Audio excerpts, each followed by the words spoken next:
Friends அனைவருக்கும் வணக்கம்.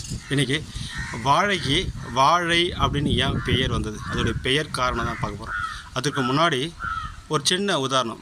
இப்போது எல்லா ஊர்களிலையும் ஒரு சில பேர் இருப்பாங்க, எனக்கு தான் எல்லாம் தெரியும், நாங்கள் தான் எல்லாமே, நாங்கள் இல்லைனா ஊரே இல்லை அழிஞ்சிடும்ன்ற மாதிரி பேசுவாங்க. அவங்க தான் புத்திசாலி மாதிரி, மற்றவங்களாம் முட்டாள் மாதிரி இருப்பாங்க. அதே மாதிரி இந்த தேக்கு மரம் இருக்குல்ல, மரங்கள்லே நான் தான் ரொம்ப உயர்ந்தவன் சிறந்தவன் என்ற ஒரு கர்வத்தோடு சுற்றிட்டு இருந்தோம். ஆனால் அதுக்கு ஒரு நாள் ஒரு சந்தேகம் வந்துச்சான், என்னடா அது நம்ம தான் உயர்ந்தவன் அப்படின்னு நினச்சிட்ருக்கோம். ஆனால் இந்த வாழை இருக்குல்ல, எல்லா நிகழ்ச்சிகளுக்கும் வாழை மரத்தை கட்டுறாங்க, வாழை இலை வச்சு படையில் வைக்கிறாங்க, வாழைப்பழத்தை வச்சு பூஜிக்கிறாங்க. அப்படி என்ன நம்மளது உயர்ந்தது அப்படின்ட்டு சந்தேகம் வந்துச்சான்.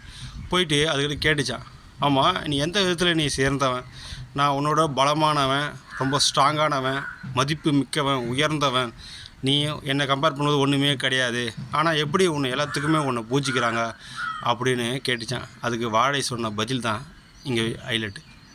அதாவது நான் நீ செத்த பிறகு தான் உன்னை மற்றவங்க பயன்படுத்துகிறாங்க, ஆனால் நான் உயிரோடு இருக்கும்போதே வாழை இலையாகவும் வாழை பூவாகவும் காயாகவும் கனியாகவும் வாழை மரமாகவும் தண்டாகவும் அதோடைய நாராகவும் எல்லாத்தையும் என்னை பயன்படுத்துகிறாங்க.